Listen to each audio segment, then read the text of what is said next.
So I was looking through the wiki and all that, and it turns out the idea of Simon having a wife shows up in one other place. There's this game book called Akumajo Dracula Kojio no Shito, released exclusively in Japan. I don't think it's ever been translated, so I can't actually, read it myself. But to sum it up, this is a game book. You're meant to follow the story along and roll dice and see in what pages you end up in. Pretty cool little artifact from the 80s. And the story in this game book is that 300 years after Dracula's last demise, Universe Studio has gathered its money and actors to produce a movie on the story of Simon Belmont. The protagonist is the actual living descendant of Simon Belmont, who's acting as him for the movie.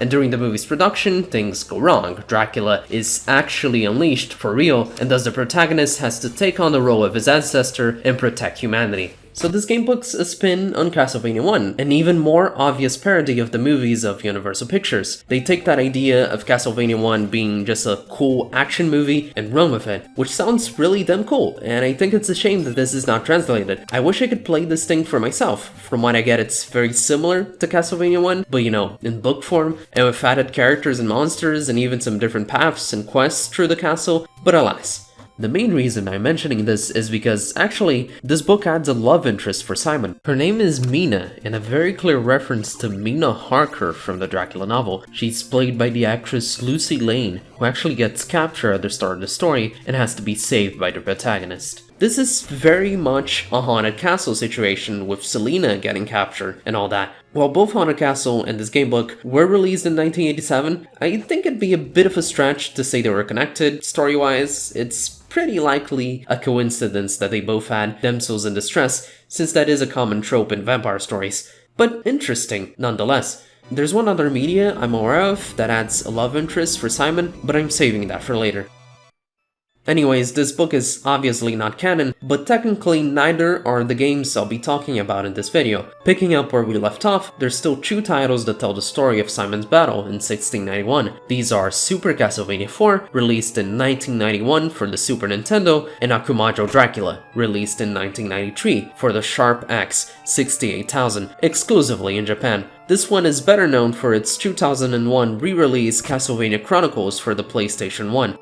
Notice that, out of the 6 Simon games we've talked about so far, precisely all of them have the exact same name in the Japanese version, Akumajo Dracula, Demon Castle Dracula. I guess Revisited is almost the same, it just adds Revisited, but this is to show that despite being different games, these are all the same story. It's also very confusing, so the Western releases changed the names to different things. In the case of the Super Nintendo game, they marketed it as a true sequel to Castlevania 3, even though that's not true at all. And in the case of the PS1 game, Chronicles. I don't know what Chronicles is even supposed to mean in this context. I guess it's Simon's Chronicles? But there aren't multiple Chronicles, it's only one Chronicle. So why is it plural?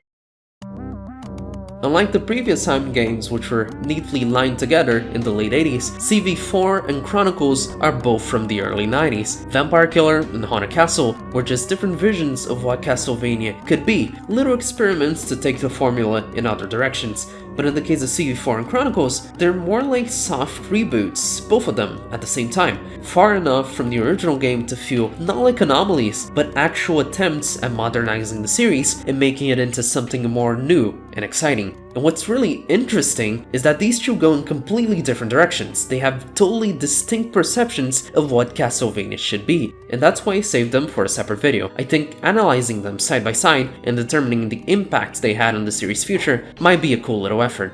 Full disclosure, I had previously played both of these and already had a strong opinion on which was my favorite, but I'll try to be as fair as possible in my evaluation. By the end of this video, I want to have answered which is my favorite Akumajo Dracula, or in other words, which is my favorite Simon game, and hopefully analyzing these last two will shed some necessary light. Let's start by the older game, the legendary, the mythical, Super Castlevania IV.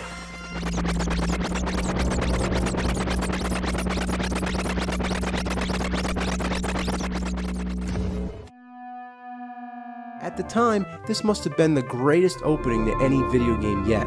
The fog keeps rolling in until it envelops the shattered gravestone and almost seems to be creeping into the room itself. James Rolfe has some pretty popular takes on Castlevania, especially on Castlevania II, which was the first ever AVGN video, but in the third part of his Castlevania retrospective, he talks about 4. And he really likes it. I believe it's his favorite Castlevania ever, mostly thanks to the controls and how the whip works. I don't personally agree with his opinion, and I'll show you why. So Castlevania IV is from '91, and it's one of the biggest Super Nintendo titles ever. In the West, it was even marketed as the sequel to Castlevania III, so it was a really big game with significant cultural impact. Story-wise, it's just Castlevania 1 again. It follows Simon Bowen's journey through the lands of Dracula all the way to the castle. The North American version tries to make it a sequel to Castlevania 1. It implies Simon is fighting Dracula again after the last time, but the Japanese manual makes it pretty clear that this is supposed to be a remake. When you boot it up, just the title screen and the intro are already dripping with ambiance and personality, the likes of which none of the NES titles had. Castlevania IV goes deep into the horror theme. Unlike the previous Classicvanias, which are more straightforward action games with colorful stages and energetic soundtracks, IV takes a more calculated approach, with darker colors, slower soundtracks, and a generally spookier vibe about itself and its monster designs. It's not a scary game by any metric, at least not for an adult, but I can definitely imagine young kids getting chills from some of these monsters back in the 90s. And to make it clear, this is not a natural development. While all Castlevania games were horror-inspired, you know, the monster movies, there wasn't any serious attempt to make them spooky, even when environmental storytelling was a strong suit. You could argue that the NES titles just failed to be spooky because they didn't have the tech, but I see it differently. I think Castlevania IV deliberately changed art direction and used the processing power of the Super Nintendo to go for a more gritty, grounded interpretation of the Demon Castle. This game is less anime and more Universal Pictures. It's less Japan and more America, even though it's still developed in Japan. In terms of gameplay, this title also changes things up considerably. Simon controls smoother here than in any other game. You can change directions in midair, movement feels faster, and most of all, the whip is a weapon of mass destruction. So a big thing in the previous games was that the whip was actually pretty hard to use. It had a weird interval between pressing to attack and actually attacking, it was a bit slow, and you could only attack things that were directly in front of you, so it was a very limited combat option. But in Castlevania IV, all of that goes out the window. The whip is fast, responsive, and you can attack in 8 directions, even down if you're jumping. It still works like it did before, you have to upgrade it all the way to a Morningstar, but once you have the Morningstar, its reach is absurd. And to top it off, you can also hold your whip in place to let it go limp and flail around while standing still. This may seem useless, but it can be used to block projectiles and hit enemies that you otherwise could not. And I cannot overstate how much of a power boost all of this is. This version of Simon might as well be the strongest spellwand ever. The sub-weapons still exist in this game, the knife, the stopwatch, holy water, axe, and cross, which is the best. The cross is really good with double or triple shot, but the whip is so strong and versatile that you barely need them anyways. Like, sure, I could use an axe to hit the enemy above me, but most times the whip already does that since it goes up. Or sure, I could use holy water on an enemy that's below me, or I could flail the whip around to get them without even moving. And the developers seem to realize this because from my experience, sub-weapons are a little less common in this. They're less necessary, so they show up less. Obviously, this greatly changes things for this game. This is the only Castlevania where you can solve pretty much everything with the whip, and the sub-weapons are just an added bonus. Like I said, James really likes this game because of this. He thinks it's an overall improvement to the Castlevania formula. I'm not so sure. You guys have probably picked up on the fact that I like difficulty, enjoy a challenge, and Castlevania IV is kind of easy. It does pick up the slack near the end, but the vast majority of it is a walk in the park for me, and this is mostly thanks to the upgraded whip. The Vampire Killer is way too strong, so strong that it invalidates sub-weapons and makes it really hard to challenge the player with anything that's not instant death. One of the core tenets of Classicvania gameplay is learning to handle the stiff controls and the slow weapon. This was by design, so with Castlevania IV removing this, you lose a lot of what made Castlevania be Castlevania in terms of game design. And I think Konami definitely realized this, because there's no other Classicvania in which the whip is this strong ever again. Basically, this game, this reboot, effectively, features 2 big changes in what Castlevania is. It's remarkably different from NES Castlevania, and I'm not the biggest fan of that. But I'll develop my arguments further as we go. Castlevania IV starts out at the other wall of Dracula's castle, though this time the actual castle is much further away. Simon has a ways to go before he gets there. After crossing the drawbridge and getting locked inside, he fights through the castle gardens, a ruined fortress, and even haunted stables with zombie horse heads walking on the floor. The other enemies are skeletons, bats, these viper swarms that fall from the ceiling, and a few Medusa heads. So nothing too complicated. Though the Medusa heads seem to be made of snakes in this game, from what I can tell, which is a gross idea that I really like. Lastly, this level introduces a new mechanic in grappling. Simon can use these rings that show up every now and then to swing with his whip, and you can control even the length of the swing, depending on what whip you have. I'm not a big fan of it, it's kinda janky, but it mostly works okay. Deep into the stables, Simon fights the Skull Knight, now off a school horse, and he's called Rodane, according to the US manual. The bosses are another thing that was improved in relation to the previous games. I think Castlevania IV has some pretty alright bosses in comparison. Not a lot of them, to be fair. Most of the early bosses I don't really like, but they do have more effort and polish than the bosses in Castlevania 1 and 3, generally speaking. Rodane is nothing special. It gets a little harder after losing his horse, jumps around with his lance, but well, he's the very first boss.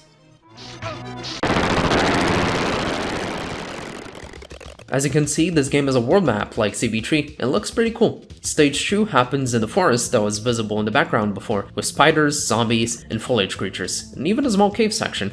But it progresses into a swamp with crows and frogs. This is a lot like CV3 here. That game also had a forest that ended in a swamp. The bridge at the end leads to a mid-stage boss in an abandoned temple, the Medusa herself. She has the full body here and can both petrify and throw snakes against you. And the stage is not over. The last section takes you through a river whose current changes directions as you're walking, and it goes inside a mysterious cave system, also like CV3. The stage has no boss other than Medusa.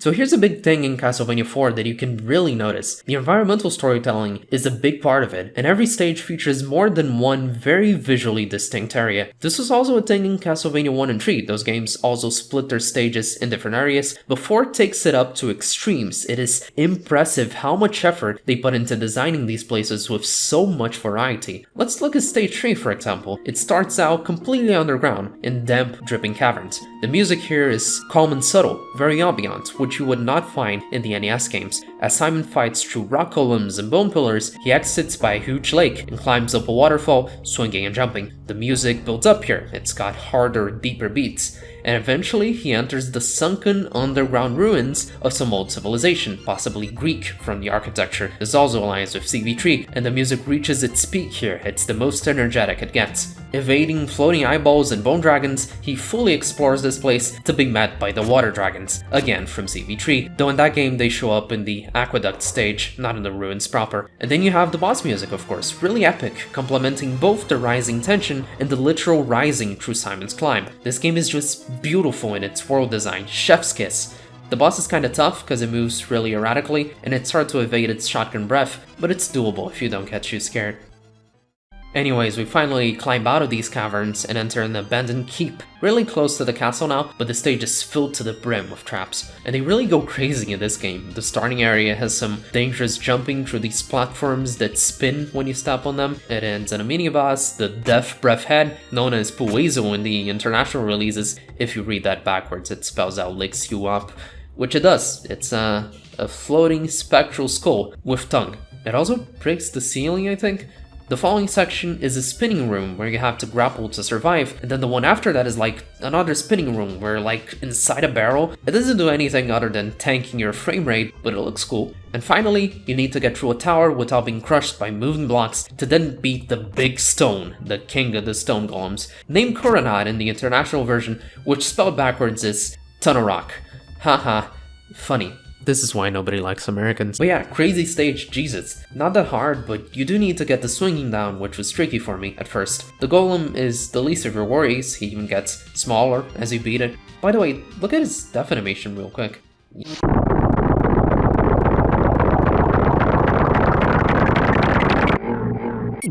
Yeah.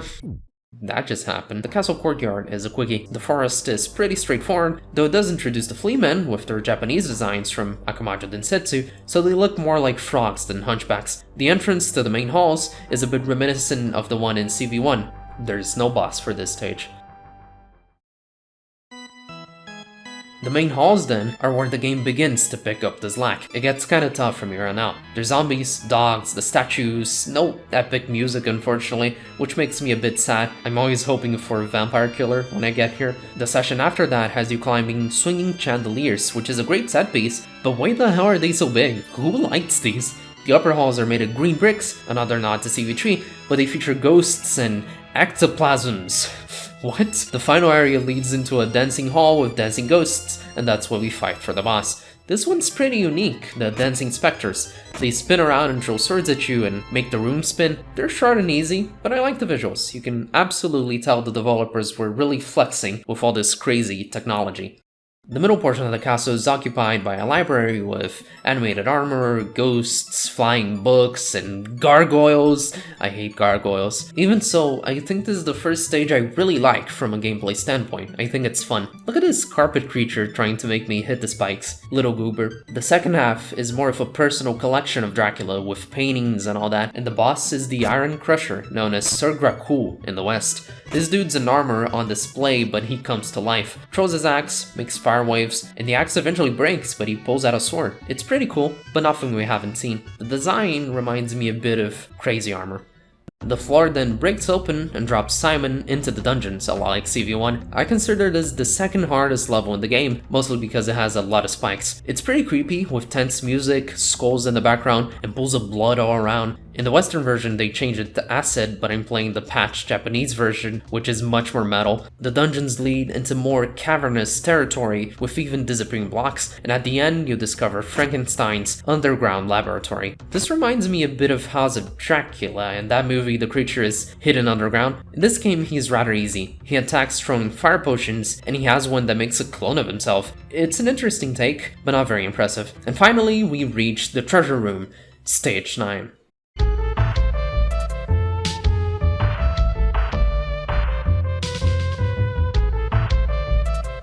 I think my favorite. This stage has a really unique theme. I don't think we've had many treasure stages like this. Dracula doesn't really strike me as the type of guy to value money, but it does make sense that his castle would have something like this. This place is filled with gold, even its enemies are gold skeletons. The ghost effect that keeps playing even if you pause is such a nice touch, and the music is a total banger. You would not believe it comes from this game. The stage isn't that difficult or elaborate, but it plays so fun. It looks so nice. I cannot overstate how much difference a good soundtrack makes. I always love replaying this just because of how it sounds. The boss is also a cool, unique idea. It's the giant bat, except it's not. It's the golden bat, made from coins and gems, and it splits like in Dracula's Curse. It's actually kinda hard because it drops coins when you hit it, and then it hurts you back. Seriously, this level is just so cool. This is the point of the game where I start really having fun. A set of stairs mysteriously descends and grants Simon access to the skyscraping clock tower.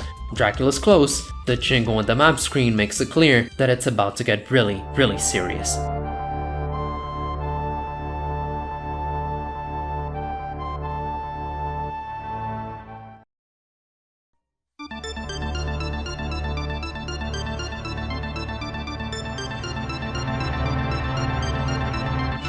Classic music, let's go! I love Castlevania IV's OST so much. I'm sorry, I know what it's going for. I know it's trying to be scary and spooky, it has some good tracks, but it's just not what I play Castlevania for. So when Bloody Tears starts blasting in the clock tower, that's what I've been waiting for. This clock tower is inspired in the ones from Dracula's Curse, and it's really difficult because of that. Lots of hard gear jumps, tough swinging, and well, instant death. In a rather new turn of events, the game even takes you outside the face of the clock tower, and there you meet the mummy.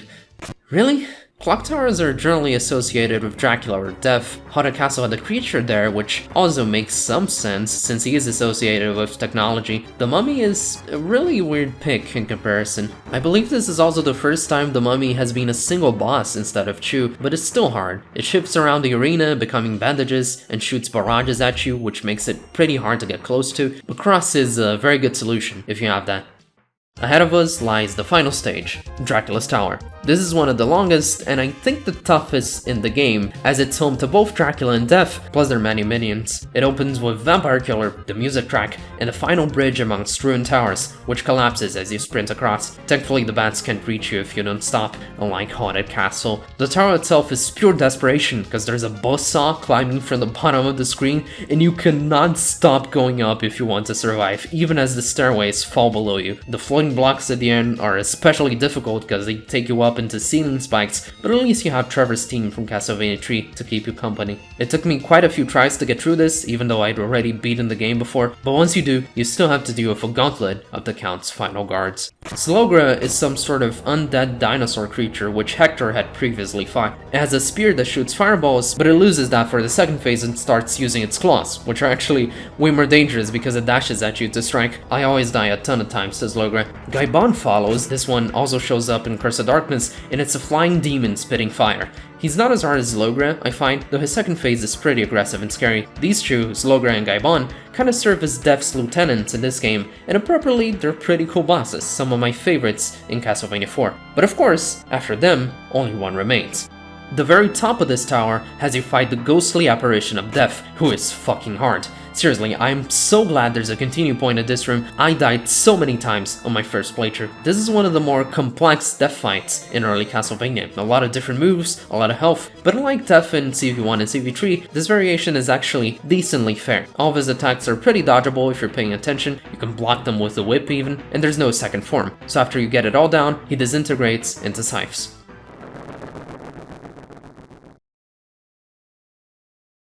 But it's not over yet, as you're probably very used to by now. Simon climbs the moonlit staircase in yet another timeline. The screen shakes with dark lightning, and free from his coffin, Dracula materializes in a flash of light. His design here is really zombie-like with the purple skin, but the fight itself is pretty familiar. His purple fireballs actually split into smaller ones, but if you're good you can flail the whip to block them all. The fire attack is a much bigger pain to deal with, but with the cross it's not too hard to fight. There's even another attack you can dispel to get to mid-fight healing. The music's pretty disappointing, but once you get the bastard down to 1/3 of his health, the second phase begins.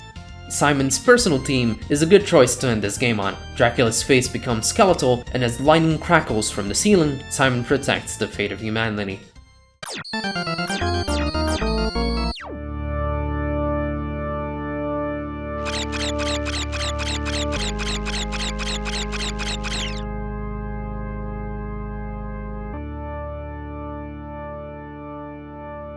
Sunlight pierces yet again in Transylvania.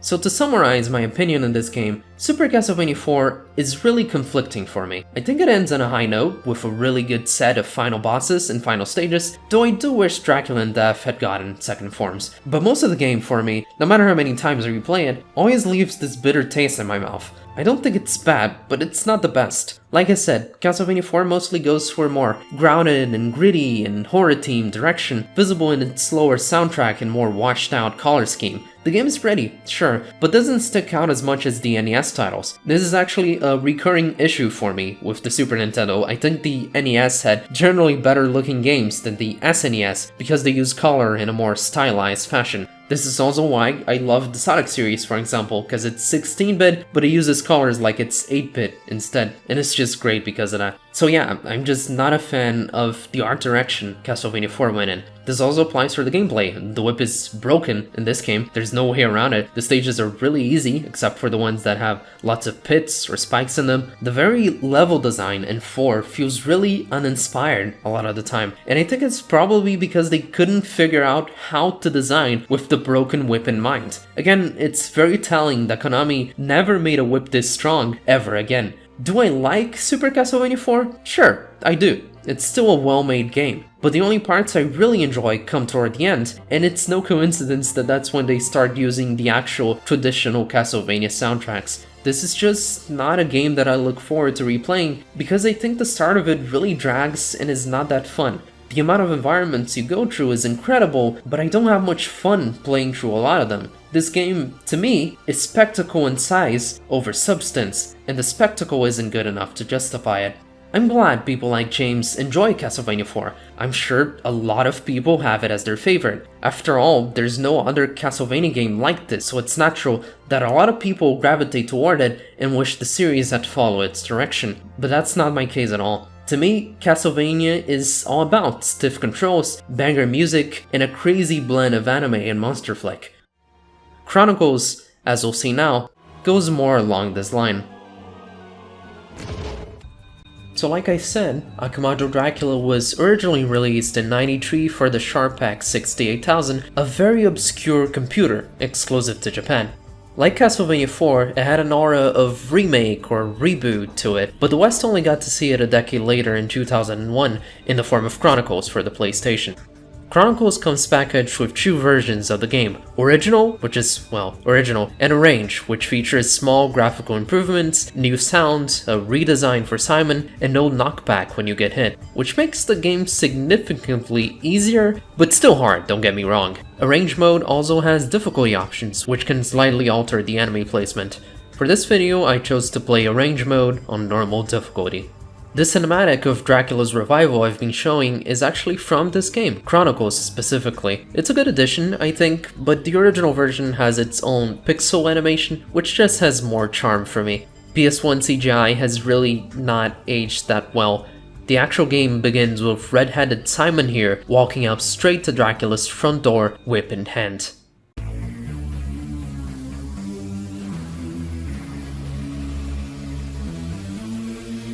Let's zero in on the design first. Simon's redesign in Chronicles is very controversial. It's much different from what we had before. It isn't the first time this has happened. His design for the manual in Castlevania wasn't even blonde, and his sprite in the game isn't either. He just has kinda dark hair. In Haunted Castle, he has blue hair. In Castlevania IV, his sprite is donning full plate armor, which he never does in any of the art, except for Castlevania II. But this redhead Simon is a way bigger departure than any of that. And it has to do with Symphony of the Night. Symphony released in '97, just 4 years before this, and it was absolutely revolutionary for the franchise in more than one way. One of the biggest paradigm shifts you can attribute to Symphony is the general art direction of the franchise. Post-Symphony Castlevania games move away from the Western vibes to focus more on gothic and anime, which is the exact style of Hayao Kojima, the main illustrator from then on. This is visible, for example, in the redesign for Alucard or for Trevor in Curse of Darkness. The original design for Simon Belmont was inspired by the barbarian aesthetic,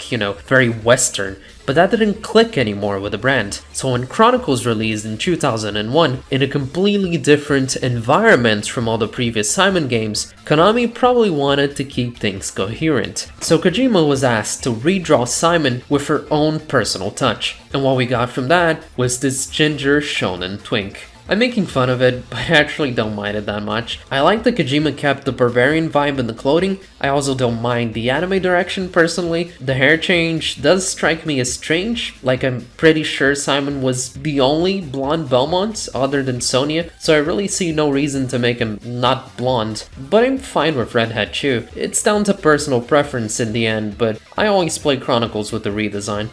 Onto gameplay, I already said Arrange mode has no knockback. Other than that, it's pretty close to the traditional Castlevanias. Your whip does have one additional skill, pay attention, this time it can whip down, which is mighty unimpressive when compared to Castlevania IV, and it only works in midair, but it's occasionally useful when you're falling towards an enemy and you need to kill it fast. Some weapons are as normal, though we do have a new addition, the Herb, which restores some HP at the cost of 10 hearts. It's very uncommon, I only got it once in this playthrough, but that's about it. Chronicles sticks much closer to the source material in terms of game design, and this is even true for some of the levels. The first stage, for example, is accompanied by a crazy remix of Vampire Killer, and it's an almost perfect replica of the first stage of Castlevania 1, only more detailed and a bit longer in the water section. I especially like this big painting. Even the boss is the giant bat, though this one splits into smaller ones every time you hit and runs amok. The second stage is where it starts to get different. Simon goes underground in this one through a dark limestone cave that looks pretty unique, filled with bats, ruins, spikes, and walls of goo. I think this stage is kind of boring to play through, it hasn't really got anything going, but in the last section, Simon reaches an underwater lake or aqueduct and shatters this lion statue to completely flood the caverns. His rickety platform rises with him as he evades an army of fishermen, and then the boss arrives. This is the Skull Dragon, a bit reminiscent of the Death Dragon we saw in Legends. I don't know what it's doing in a cave though. It's a rather disappointing fight, shoot. It doesn't even move, its fire breath barely hurts, and it's very easy to just damage boost.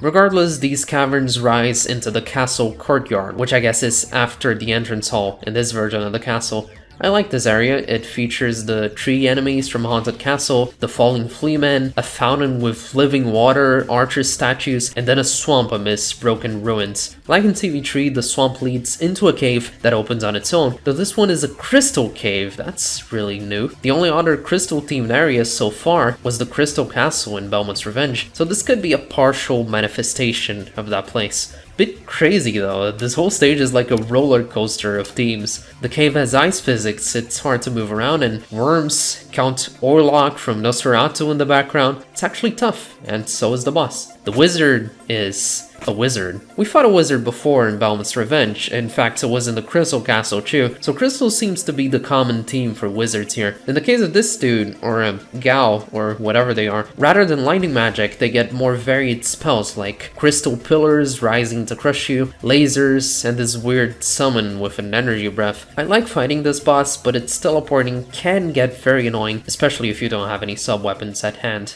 Next up is the cathedral. It's always a little weird for Dracula to have a cathedral, right? Like, I guess it's a satanic cathedral or something? I don't know. But it plays Bloody Tears, and it's inspired by the second stage in Castlevania 1. So lots of stairs, Medusa heads. I love this big Greek statue in the middle here, crying blood and spawning blood skeletons. Again, the music playing is Bloody Tears, haha. And the spike traps are a little more fair with their hitboxes. The proper cathedral area is seemingly inspired by Haunted Castle, with this dude made of stained glass. Beating him lets you reach the final room with the petrified Medusa, again, whole body. The only games so far where she's been a floating head were Laments, CV1, and Vampire Killer. So I guess it's an uncommon occurrence? She's pretty mobile and dangerous here, and her petrification ray is fired from her hand, not her eyes. This leads straight into the clock tower, which I think is the hardest in this series thus far, and not for entirely good reasons. Flipping platforms, Medusa heads, bolts, and a brutal climb at the end with these fucking seesaws and a million cogs that fall from the background into the level design, and you have no way to tell them apart, they all look the same, so you always get caught off guard. This part is so annoying, and it has a lot of stupidly precise jumps that can make you fall down and lose a lot of progress, so very often by the time I reach the top, I'd be running out of time. Because yeah, that's a mechanic that exists in Castlevania. You can run out of time. And this is one of the few times ever this even mattered for me in the whole franchise. Legends was another. I like how much mechanical depth this stage has, with a lot of gimmicks to offer, but some of its mechanics, especially in the last part, got a bit out of hand. This was made worse by the fact that the boss, at the clock tower top, was one of the hardest in the game. This tall lady morphs to become the first werewolf in the series. The werewolf is common folklore in many Western cultures, you know, full moon, turn to wolf, silver bullet, whatever. It's also one of the recurring characters of Universal Pictures, and as such, it will show up many other times in the franchise. Werewolves in Castlevania are generally very speedy and agile, and it's definitely the case for this one. You can barely follow her or dodge her, and she breaks the scenery apart and throws its pieces at you. I like this fight conceptually, but I wish it wasn't at the end of one of the most annoying levels in this game. It's really hard to master, and it even has a second phase in which the werewolf takes a clock hands and uses it like a baseball bat. It's so fucking cool, but if you die, you have to climb back up, and if you game over, it's the whole stage. Pain in the ass. When you beat the baddie, she reverts to human form and gets carried away by her clothes. Okay. From the clock tower, Simon climbs down towards a bridge, probably referencing Castlevania 1 Stage 3. You can even see Dracula's tower in the background, like in that game. The collapsing path isn't that hard and segues into this place. I'm not sure what this is supposed to be. It's like a toy room. It has a bunch of possessed dolls and shit. I don't know why Dracula would have this, especially in the 17th century. The fancy halls above that make a bit more sense. They house axe knights and falling mirrors, and very appropriately, the boss for this is an old friend. The doppelganger spawns from a mirror this time, mimicking Simon and trying to beat him. It's not purple like it was before, just this weird green. Also not as hard as it was before, its health pool is a bit closer to yours now. I like that you don't need a stupid cheese strategy to stand a chance like in TV3. Once it's beat, it breaks apart into shards of glass. That was the 6th stage, which would be the end of Castlevania 1, but this game has 8 levels instead. That's still less content than CV4, less than CV3 even, but Chronicles sort of makes up for it through the difficulty and the time you'll be spending in each of these stages. I didn't go through in depth, but I think you can see that Chronicles is a lot harder than Super Castlevania 4, and I really like that. I think it explores its levels in a more mechanical way that 4 just doesn't, that 1 doesn't. And the task of adapting the feel of Castlevania 1 with new ideas and technology, I think Chronicles is definitely the better game. CV4 deliberately is not a faithful adaptation, and maybe that's what irks me about it. The dungeon stage from CV1 is also adapted beautifully. It has weird creatures lurking in these cells and a big variety of blade and spike traps that get pretty tricky. It then transitions into the laboratory of Dr. Frankenstein, and you can find a creature here, though it's not a boss. Which makes me think, this game has no mummies. They don't show up at all. It's the only guy from the original gang that doesn't. Castlevania 4 has the whole gang, except for the bat, technically, but that shows up as the golden bat instead. Meanwhile, Chronicles has no mummies, and the creature is not a boss. You can even walk past it, which I did. That's 1 point for Castlevania 4, I guess. It's cool that it went through the effort. The hellish final hall from CV1 returns with Medusa heads and knights, though it looks so much cooler here with a giant painting that falls apart and then a bunch of other paintings that all look creepy or cool. I find this section to be a lot easier than the original. I think the Medusa heads spawn less often, and if you manage to get your cross through the shields of the knights, they die in 1 hit. Death himself spawns from this black canvas through scarlet energy, and he's a lot like CV1 Death, but with extra moves like throwing his big scythe or summoning a black hole. In this game he gets knocked backwards by your attacks, so you can use the cross to lock him in a corner of the room, and it does a lot of damage. This makes him pretty easy for me. Dracula's Tower is a big challenge, accompanied by the one and only Simon's team from Castlevania 4. It's a really cool remix. The first section of the stage is like an armory room with a bunch of living armors with different weapons. There's sword and boards, halberd, crossbow, flail. Why is this so fucking cool? I think this is the best armored enemies have ever been. I really like the effort with the weapon variety. The falling hall catches fire thanks to a falling chandelier, and Simon escapes flaming knights and dark smoke to reach the cold night. The traditional Broken Bridge section is ripped straight from the first Castlevania, with the giant bats to boot, and they look fucking huge in Chronicles by comparison. The session after that seems to be Dracula's private quarters, with ninja maids protecting them. I have no idea what is happening. My headcanon is that these are like vampire ladies turned by Dracula. In the novel, he does have 3 brides that he keeps, supposedly women he cursed into undeath, so I think it makes sense. Some of them go kinda crazy, turn monster-like, and use fire. In the later games they're called Persephones, the Greek goddess. I don't think there's any actual parallel between them and Persephone, at least not in this game. They're just ninja maids. Anyways, the final staircase is up. I just love how huge the moon is, and the boss, which happens in an actual throne room, is I think one of my favorite Dracula fights.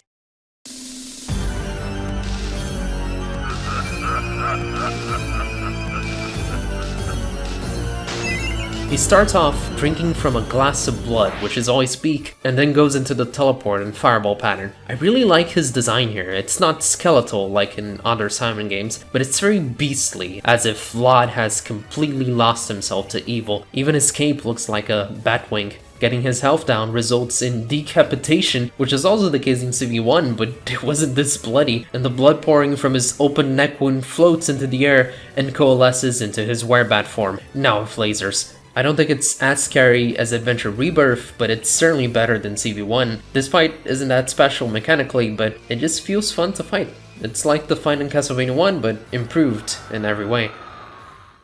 As Simon collects the final soul crystal of this journey, the castle seemingly begins to melt away.